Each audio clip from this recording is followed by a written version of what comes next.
Lo vamos a ver en la próxima clase después de las presentaciones. ¿Qué presentaciones? Porque la próxima semana son las presentaciones de las patologías neuro, ¿ya? Que es la escala de Asia, ya un documento cortito de 20 diapos. Ah, sí, la escala de Asia. Que es la escala de Asia, ¿ya? Para que nosotros podamos saber cuáles son los puntos motores, ¿ya? Y puntos sensitivos a evaluar para pesquisar si que el paciente puede tener algún tipo de daño o no en la vía nerviosa, ¿ya?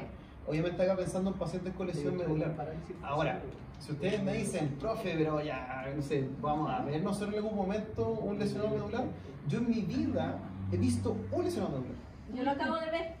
La Chara le Hice trajo un caso clínico y averigüé de la escala De la escala de Asia, ya. De hecho, yo en mi vida he visto solamente un paciente con lesión medular. Uno solo. El mío era para paresia medular en C3, C5. Y lo impresionante fue que la profe nos dijo a nosotros que venía un paciente con lesionado medular y nosotros nos imaginamos que, claro, él venía en silla de ruedas y cuando se paró, empezó a caminar en burrito, nosotros quedamos con la boca abierta. ¿Casi al final? Entre C3 y C5. Pero a causa de una operación de un tumor cancerígeno. Pero claro, esto es... No es trauma. No fue con claro, trauma. no es trauma. No es trauma. Pero entra como lesión medular. Sí, entra como lesión medular. Intervención. Sí, de hecho la profe nos quedó mirando así la reacción de las caras de nosotras. Me dijo que fue muy divertido porque ustedes se imaginaron como que no caminaba. Sí, pues. Y nosotras mirando y el paciente de hecho hasta sentadilla hacía. Con el burrito, literal. Pero eso es una lesión parcial. Sí, ¿Ya? pues, Es una no es lesión completa, parcial. no es completa, completa, no es parcial. exacto. Entonces también tienen que pensar a lo... Profesor, disculpe, es motora sensitiva y automática. Ya, es motora sensitiva. Ya, es que también tienes autónoma. Autónoma, eso. Ya, también tienes autónoma. Ya. Pero, ojo, es que el autónomo que se lesione ¿Sí? ya es mucho más complejo, ya no tiene lesión completa. Ya. Autónoma me refiero a lo que es vasomotor, sistema simpático parasimpático. Ya. ¿Ya? Entonces, cuando tú estás hablando de la lesión medular, ¿cierto? Mira, como estamos diciendo, puedes tener lesión completa o incompleta. ¿Ya? Dependiendo de cómo es la lesión, ¿cierto? O si es parcial, a qué punto llega la lesión, para saber si es que implica la parte motora o la parte sensitiva o ambas. ¿Ya? Entonces, para eso hay que saber anatomía de la columna. Claro, los dermatómetros. Más que eso, ¿dónde lleva la información motora la médula? ¿Anterior o posterior? Anterior, y por posterior para toda la parte sensitiva. Entonces, si la lesión, ¿cierto?, es de posterior hacia anterior, probablemente se ve afectada la parte más sensitiva, ¿cierto? Por ahí quizás, de hecho, simpático no tanto en realidad, porque esto es más con la vía motora, simpático para simpático. Pero solamente sensitivo, entonces la persona quizás puede generar movimiento, pero tú lo tocas y no sientes, o sientes hormiguitas constantes, ¿ya? Pero en cambio, si la lesión es del otro lado, de anterior hacia posterior, tiene una lesión de la vía motora y ahí muy probablemente, como lesión de segunda motoneurona, sea un paciente más con hipotonía. Y vendría siendo una hipotonía flácida, ¿ya? Entonces ahí claramente generar movimiento es difícil, dependiendo obviamente de dónde es el daño, el lugar de la lesión. ¿Ya? Entonces, aquí ¿qué es lo que es importante? Lo importante que necesito que ustedes aprendan, ya va a ser lo práctico la próxima semanita, es esto, ¿ya? Los dermatomas o... Es que en realidad, sí, son dermatomas y miotomas, pero son más como los puntos sensitivos motores distales. De la extremidad superior y de la extremidad inferior. Pensando en que lo más común, que cuando tú tienes un cierto grado de lesión, ¿cierto? Se afecta lo cervical. Claro. Por ejemplo, la persona que se tira un piquero de un risco y cayó con la cabeza sobre la piedra y generó un mecanismo de hiperextensión de cuello, ¿ya? O en la piscina, que también ocurre lamentablemente, y quedan con lesiones cervicales, ¿ya? Y lo otro, por accidentes automovilísticos que pueden generar lesiones a nivel lumbar, ¿cierto? Y la que a nosotros nos van a interesar van a ser estas, ¿ya? L1, L2, L3, L4, L5, ¿ya? Ahora, esto se relaciona mucho con otras cositas relacionadas a lesiones neurales o dolor neuropático, ¿ya? Entonces acá nosotros, ¿qué es lo que vamos a hacer? Yo, después de que repasemos esta parte de la escala de Asia, que lo vemos de forma práctica, necesito también que veamos la otra parte de evaluación asociada a dolor neuropático, que esa parte fue la que nosotros no hicimos en la relación musculoesquelética porque la uno con esto, ¿ya? Para hacer la cuestión al libro para que no sea cortado allá y después retomarlo acá, ¿ya? Porque esto es una escala específica para poder ver esto cuando hay una compresión neural. Entonces, necesito que vean esto, hago una pequeña tareita, y esta sí, por favor, anótenla para que lo podamos revisar. Diferencias entre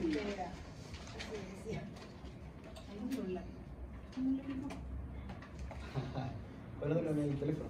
Estoy grabando. Ya, voy para que le grabación. Diferencias entre dolor radicular, dolor irradiado y radiculopatía. Eso es clave para entender el tema del dolor neuropático asociado a alguna lesión nerviosa. O sea, aquí lo vamos a llevar a una estructura mucho más grande que es la médula, pero si después le llevas a un tracto más pequeño, por ejemplo, como el nervio ulnar, por ejemplo, aplica de la misma forma. ¿Ya? Eso. Entonces, a lo que vamos a estar haciendo, vamos a estar viendo casos clínicos, después de la discusión que estuvimos viendo. Lo otro que necesito, de hecho lo que nosotros vamos a ver en la parte como práctica es esto, esta cartilla, digamos, para llenar lo que es la escala de ASEAN. Entonces acá te aparecen el puntaje, se lo explico al tiro para que después ahorremos esa parte para la próxima semana. Tienes derecha, izquierda, ¿cierto? El tacto ligero y el pinchazo. El pinprick es pinchazo, el tacto ligero es cuando tú le pasas un algodoncito a la plumilla del martillo neurológico. ¿Ya? Y vas viendo si es que tiene respuesta sensitiva en nivel C2, C3, C4, C5, C6, C7, C8, T1, ya que esos son los relevantes, o al menos los que vamos a estar revisando, ya. La parte torácica la vamos a saltar, ya, después les explico por qué, y después retomamos L1, L2, L3, L4, L5, S1, que van a ser los más relevantes. ¿Por qué no nos metemos en S2, S3, S4, S5? ¿Dónde están S1, S2, S3, S4, S5? Ya, en una zona privada. Entonces ahí no podemos hacer ningún tipo de estimulación sensitiva porque eso lo tiene que hacer el médico en la evaluación neurológica como tal. ¿Ya? Las personas que trabajan en el piso pélvico... ¿Pero el maniquí no tiene permiso? ¿Es un maniquí polígono? Sí, un consentimiento... poco profesional. Entonces, el tema es que acá la estimulación sensitiva, ya, acá el kinesiólogo es el que la hace, la estimulación sensitiva, y la hacen a través del uso de estimulación con TENS, de forma intercavitaria, así con una especie como de... ¿Cómo lo digo para que no se me enferme? Claro. Un electrodo. Es que es un electrodo Sí, que tiene forma fálica, Sí.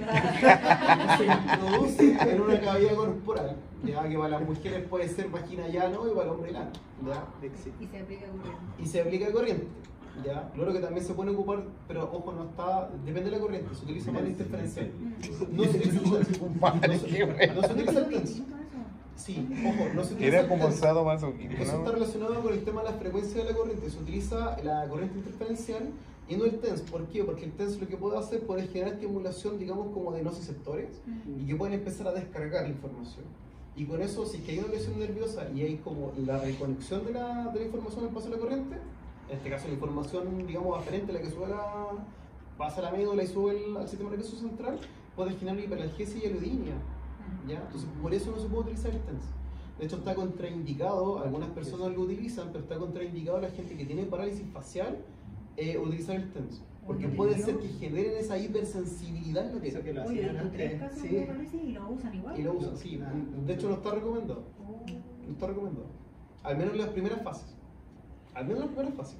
¿Ya? No está recomendado. Por lo mismo. Ya, entonces, ya, ahí tiene la parte sensitiva, ¿cierto? La parte motora te aparece acá. Entonces la parte motora, ¿qué es lo que nosotros tendríamos que evaluar? Flexión de codo para C5, extensión de muñeca para C6, C7 para extensión de codo, C8 para flexión de los dedos, ¿ya? Y T1 para abductor de los dedos, ¿ya? Entonces eso es lo que nosotros tendríamos que preocuparnos de hacer evaluación cuando sospechamos de un paciente que pueda tener alguna articulación medular, ¿ya? Ya sea como el caso que decían las chiquillas, ¿cierto? De algún tumor, ¿ya? Trauma. O un traumatismo. Generalmente traumatismo, y por ahí cuando hay personas que tienen whiplash y están metidos en un accidente automovilístico del auto que va hecho pedazos, hacen esta cuestión. O sea, es Glasgow, Asia, ¿ya? Yo escuché que el Glasgow no se debería aplicar inmediatamente en el momento del trauma. Se tiene que aplicar un par de horas después. Para ver si efectivamente hay daño o no hay daño. No, en realidad, mira, yo con eso no estoy de acuerdo. Si tú buscas guías clínicas al respecto, te dice que tenés que hacerlo en el momento. ¿Por qué? Yo lo sabía en el momento, pero también este médico decía que habían guías o habían estudios que decían que era mejor aplicarlo un tiempo después, un par de horas, para verificar el daño total que puede tener el paciente. Porque en el momento puede estar despierto y después se mantiene el daño y tú vas a verificar efectivamente si tiene o no el daño. Entonces lo quedé como en duda con eso. Es lo mismo que la fiebre. Tú la fiebre, lo que te recomiendo es monitorizarla a la hora, ¿Ya? ¿cierto? O cada media hora si que te das cuenta que la fiebre está subiendo mucho, ¿ya? O cada 20 minutos, ahí en media hora, 20 minutos. ¿Cómo para saber? Porque después decía, claro, si tienes puntos, tú ya sabes todo. Ya, que si 2 horas después, es que claro, si no lo haces al principio, ¿cómo dices que tienes los puntos después? Sí, es que eso pregunté yo cuando paré la ponencia, porque era una especie de presentación técnica, hace un paper o varios. Y dije, ¿pero por qué no debería un parámetro comparativo tener el inicio y después el intermedio y el final? Yo estoy de acuerdo con eso de la comparativa, porque si te das cuenta que el paciente está decayendo con el tema de la escala de Glasgow, porque está con claro, está con, de hecho, es un punto. De hecho, aquí decía que con un punto, y yo decía, siendo médico, yo me llamaba la atención, por eso que ahora. Decía, si es un punto, déjenlo como insignificante. Si son dos o más, yo quedé así como, ¿cómo? No. Si perdió un punto entero. No. El punto, la escala de Glasgow, la escala de Glasgow tiene 15 puntos. El mínimo que puedes tener son 3 puntos. Con 0 te muerto.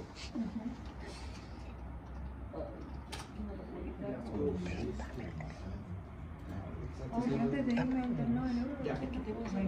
Por eso acá te dice, toma 2 criterios. A ver si lo vamos a poner en necesito. Ya, acá, toma 2 criterios. Bueno, está en Brazuca. Sí. ¿Ya? Escala de Gauss-Guiño. Escala de Gauss-Guiño. El punto acá es que te dice de 3 a 15 puntos, ya, porque ya teniendo menos de 3, con 2, el paciente puede haber quedado en estado vegetativo. O sea, no es que esté muerto, exacto. O sea, no es que esté muerto, y corrijan esa parte, pero es que está ya en estado vegetativo, ya tuvo una lesión que es cortical, ya que es algo mucho más grave y que probablemente el paciente no va a recuperar ese estado de conciencia, ¿ya? Que es lo que vendría siendo siempre un paciente sedado, con un coma inducido, para que se hagan una idea. Entonces, cuando tú evalúas al paciente, ya lo que nos dice por lo menos la guía clínica de Chilensis, ahora, si tuviste la ponencia, puede ser que estén quizás actualizando el consenso. Yo creo que para eso va, ya así como para plantearlo como un tema de discusión sobre la mesa, decir, ya, ¿sabes qué? Podemos actualizarla, porque esto clínicamente no se comporta tan así. Puede ser. Pero el tema, la escala de Glasgow, tú cuando ya tienes 14 puntos, es decir, un punto menos de los 15, inmediatamente, servicio de urgencia, inmediatamente resonancia magnética de cráneo de urgencia.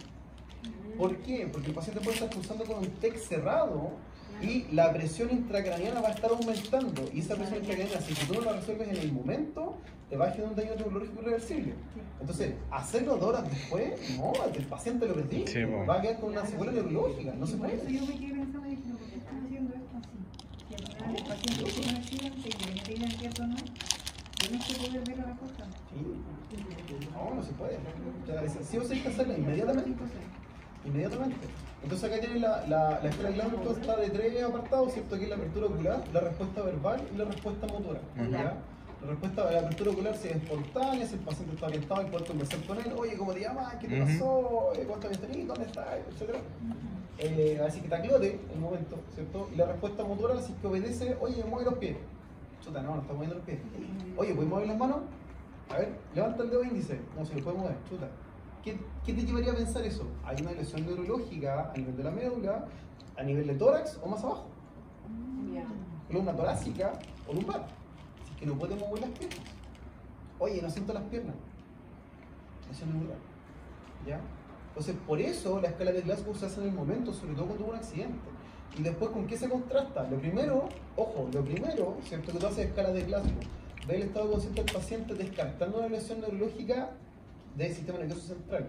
La médula también es sistema nervioso central, sí, pero te interesa el cráneo, el coco, ¿ya? Lo primero que te interesa. Descartando una lesión acá arriba y que no hay riesgo por parte del paciente, ves el resto, escala de Asia, ¿ya? Ahora, la escala de Asia la hacen en el momento, simplemente en el momento pesquisan, oye, ¿puedes mover las piernas? No, ¿sabes qué? ¿Y las sientes? No, ¿sabes qué? No las siento. ¿Sentí eso? No, ¿sabes qué? No las siento. Entonces, ahí, ¿qué es lo que se preocupan? La movilización tiene que ser con mucho cuidado porque si hay una lesión a nivel de la médula, ¿cierto? Con una mala manipulación por el paciente para dejarlo seguro, ¿cierto? En la tabla, poder pasar a la ambulancia, puede lesionar más la médula. Y con eso, por supuesto, que vas a asegurar una lesión neurológica que va a ser irreversible, ¿ya? Recordando que la lesión medular sí tiene una tasa de reparación, es bajita, pero hay una tasa de reparación. ¿Se puede recuperar la persona en un 100%? Probablemente no, pero sí va a poder recuperar funciones. Sensitiva, para que el paciente no tenga escara, diga, chuta, ¿sabes qué? Necesito que me muevan las piernas porque si no me va a salir una úlcera por presión, ¿cierto? O dos, para hacer cierta actividad motora que tenga que ver con el retorno venoso, para que no tenga ningún tipo de problema cardíaco. Y por supuesto, cardíaco, pulmonar, renal, ¿ya? Entonces, aquí ya les di la pauta, o sea, lo que es neurológico se relaciona mucho con lo respiratorio. Van las dos cositas de la mano. Respiratorio y digestivo. Claro. Pésimo. Sí, van las dos cositas de la mano. Sí o sí. ¿Ya? Entonces, igual es importante que aquí vayamos cruzando la información. De hecho, el caso que vamos a ver ahora es neuro y respiratorio. Así como ya de aviso. Entonces, ya, escala de Glasgow, pesquisa si hay algún tipo de alteración neurosensitiva motora por la lesión, accidente automovilístico, o sea, un tipo moto que chocó con un camión. Y ya, después en la urgencia ya le hacen escala de ACE para controlar dónde está el daño, ¿ya? Entonces puede ser que tengas, como dijimos, lesión parcial, ¿cierto? Puede ser que tengas un nivel motor distinto al sensitivo. Claro. ¿A qué me refiero con eso? Sí, ¿ya? Entonces con eso puedes tener, por ejemplo, que el flexor de cadera L3 el paciente no lo puede hacer, ¿cierto? Es decir, no puede hacer flexión de rodilla. Ah, extensión de rodilla, perdón. Estaba leyendo de arriba. Extensión de rodilla, L3, extensión de rodilla, puede hacer flexión de cadera, pero tiene nivel sensitivo de L3. ¿Ya? ¿Cómo podría ser que estuviera pasando eso? Que no tenga nivel iniciativa motora a nivel L3, pero sí tenga sensibilidad L3. Exacto, el daño fue por delante. Exacto, fue por anterior. ¿Ya? ¿Eso por qué puede ser? Porque quizás tienes un paciente, y allí nos ponemos a inventar, pues suponer, porque al final puede ser muchas cosas. Pero el paciente, ponte que tiene una antrolistesis, Ya. y el impacto. Le enderezó la columna. Claro. Ya, le enderezó la columna. Es maquiavélica esta carga, pero sí. ¿Ya? Entonces, eso generó la compresión de los cuernos anteriores, ¿cierto? De las astas anteriores, o ventrales, mejor dicho. O sea, por eso es asta ventral, dorsal de la médula espinal. La asta ventral, donde lleva justo la información motora, genera la compresión y no la parte sensitiva. ¿Ya? Pero de ahí para abajo, como la médula genera inflamación y la inflamación corre hacia distal, puede estar todo eso a nivel de ahí para abajo afectado. ¿Se entiende? Sí. Ya. Pero ojo, eso a ver, si ustedes revisan la fisiopatología relacionada a la lesión medular, se van a dar cuenta que es súper compleja el entender cómo es que funciona la gama completa asociada a la inflamación neurogénica. Inflamación neurogénica me refiero a la inflamación del nervio, ¿ya? Porque genera cambios a nivel fisiológico, por ejemplo, de los canales, por ejemplo, de sodio y potasio, que se vuelven hipersensibles, que después cuando empieza la ramificación te genera una alteración del ganglio raíz dorsal, y la información sináptica, por ejemplo, se mete o se cruza con redes sinápticas por la neuroglía, con el ganglio de raíz dorsal, y te genera sinapsis, por ejemplo, con las láminas de Rexer, que no sé, son las que llevan información nociceptiva, y se cruzan con la sensitiva y te quedan escombros. Entonces, a nivel neurogénico genera eso, o neurológico, y eso puede implicar que el paciente después, o te ayuda a entender por qué el paciente después tiene dolor neuropático cuando empieza a restablecerse la conexión de la información a la médula. Así funciona. Es súper complejo de verlo. Resumidas cuentas, lo que dije es eso. Yo sé que es difícil de entender o digerir, pero funciona así. Él tiene dolor neuropático, pero crónico. Sí, Desde que amanece le duele las piernas. Es que eso se genera por la neuroplasticidad igual. Y que en ese caso esa neuroplasticidad, como tú bien dices, que es correcto, ya, el proceso fisiopatológico para poder restablecer la conexión sináptica entre los segmentos de la médula que fueron dañados, o de un nervio distal o periférico, de hecho el nombre correcto es periférico, tiene que ver con ese cambio neuroplástico, con el famoso long term potentiation, o potenciación a largo plazo. Y al final la potenciación a largo plazo tiene una relación directa con fomentar la sinapsis con cambios neuroplásticos, con la actividad de las canales de NMDA, los AMPA, y por supuesto que interactúan con los sodio-potasio. Y los que más se ven alterados son los sodio-potasio, que facilitan los pasos de información sináptica entre los NMDA y los AMPA, y eso genera conexiones sinápticas con neuronas que no deberían. Entonces se ven inhibidas la interneurona inhibitoria, ¿ya? Ahí igual es el control, sí. ¿ya? La neurona inhibitoria se ve, digamos, como en sinapsis, es decir, genera conexiones sinápticas con neuronas que son nociceptivas. Y pierde la capacidad de sensar o dar el paso de una información y otra, porque están juntos en una misma vía, por la lesión.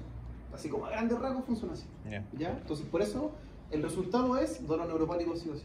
Ahora, el dolor neuropático sí puede tener cura, pero depende mucho del tiempo de evolución que tenga la lesión y el grado de lesión. Por ejemplo, una persona... Lleva hace 5 años tiene esa lesión. Ya, pero ahí viene la pregunta, ya, 5 años. Viene la pregunta, si el paciente tuviera lesión completa, ¿tendría dolor neuropático? No, porque no tendría sensibilidad. No tendría. No tendría. ¿Ya? Profe, Entonces es mejor que tenga dolor neuropático. ¿y el dolor neuropático por diabetes funciona igual que el traumático? Porque, o sea, no por el traumático, es que la diabetes genera una alteración de los canales de sodio y potasio de la... y te genera inflamación neurogénica como Viene, in situ. ya. Porque es por, digamos, por cambios de la... De hecho lo conversamos la otra vez, que es por cambios de la sensibilidad del... O sea, el nervio es muy sensible. Entonces, la diabetes te genera cambios en la perfusión de sangre, porque la sangre es más viscosa, llega al nervio menos nutriente y está en un medio más ácido. Es decir, con un pH más bajito. Ya. Y eso te genera cambios estructurales en el nervio que te genera la neuropatía diabética. Ya. O sea, fisiopatológicamente, a grandes rasgos, es eso. Ya. Pero genera también cambios de, como de expresión, digamos, de más canales sodio-potasio. Disminuye también la expresión, por ejemplo, de receptores asociados a los opioides endógenos, que es lo que te regula no tener dolor neuropático. ¿Ya? Entonces ahí funciona de esa forma. Ya, entonces, después viene el puntaje. ¿Ya? Aquí el 25-25 es de la parte motora, me refiero, ¿cierto? Derecha e izquierda se juntan, ¿ya? Y ahí tienes los 50 puntitos, ¿ya? Más los 50 puntitos de la parte motora de izquierda a derecha de la extremidad inferior, que esos son los relevantes, los puntos motores relevantes, ¿ya? En la parte sensitiva, si tienes todo el puntaje, no sé por qué, no importa. Tienes la parte sensitiva que es sumando todos los puntajes, ¿ya? Pero de alguna forma está resumida que tú puedes colocar hasta acá y hasta acá para poder hacer un pequeño catastro, ¿ya? Así como aproximadamente. Cuando se hace la evaluación neurológica como tal en urgencia, sí se hace completo. Esta parte aquí es como media latera porque están con la persona totalmente descubierta, con una bata, y empiezan a ver por dermatoma. ¿Ya? Y aquí estamos. Entonces al final hacen la estimulación sensitiva acá, acá, acá, acá, acá. La pregunta es, ¿por qué no hacen la parte motora en esta zona? ¿Por qué no se evalúa esa parte motora?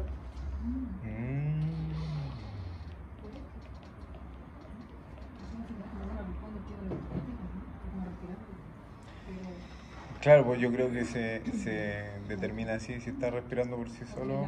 Está... Ya, pero ojo, ¿quién inerva al diafragma?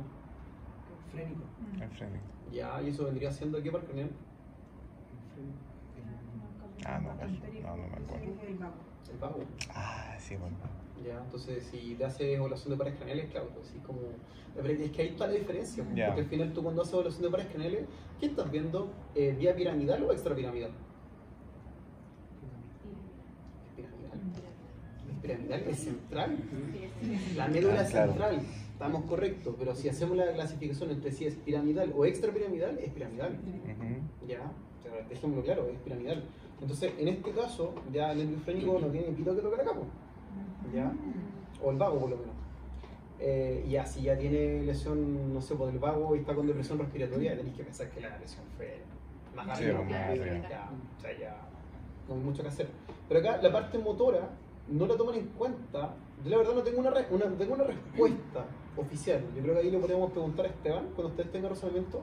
¿Por qué no se evalúa la parte motora en esto? Yo lo que asumo es que al final a ti lo que te interesa de la escala de ASA es ver la parte funcional. Y el paciente, por ejemplo, si es capaz de poder caminar, va a poder ser funcional a un nivel motor más alto. Sí. En cambio, en la parte, por ejemplo, de extremidad superior, si no tienes tanto control de tronco, quizás tenés los brazos. Y con los brazos te puedes apoyar. Y quizás hacer la estrategia de push-up. Claro. O sea, es lo que a mí se me ocurre en realidad, no lo tomé como el análisis que yo hago. Porque al final si el paciente lo tienes amarradito, ¿cierto?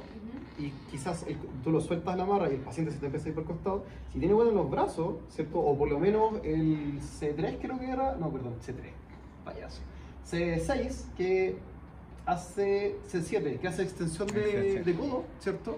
Sí. Te podéis anclar acá y hacer un push-up. Y con eso, si es que te está yendo con los costados, por último te voy a firmar. Claro. ¿Ya? O sea, yo lo veo más por ese lado, más funcional como les digo, ¿ya? Más que ver la parte motor, digamos, de tronco. Ahora, Por supuesto que si la persona está en decúbito supino y quiere adoptar el sedente, lo puede hacer con los brazos y sería mucho más sencillo si tuviera inervación motora en esos miotomas. Ya, yo estoy totalmente de acuerdo con eso. Pero funcionalmente podría hacerlo. Ya, yo por eso digo que la escala de ACE para mí lo veo más desde el punto de vista más funcional, motor, que se puede subir esa función del control de tronco con los brazos, ¿ya? Y quizás con una ayuda técnica, por ejemplo, como una contención, ¿ya? Y que por eso no se valora. ¿Ya? Eso. Ya, entonces lo revisan y la próxima semana lo hacemos nosotros, ¿ya? Entonces acá abajito te aparece la lesión como neurológica, ¿sí? El nivel de neurológico, sensitivo, el motor, ¿cierto? Solo el nivel de Exacto, solamente el nivel neurológico. Pero acá la idea es la cartilla llenarla con el puntaje completo. Son 112 puntos, ¿ya? Para esto y se suman con el resto. O sea, 56 más 56 son 112, ¿cierto? Para el pinchazo y el tacto ligero. Y con eso vas viendo el nivel sensitivo motor. Así que eso para que lo revisen y lo vemos en la próxima clase así como práctico. Y ahora, caso clínico, aunque son las 12, ¿quieren hacer un break antes de avanzar? Ya, profe. ¿Sí?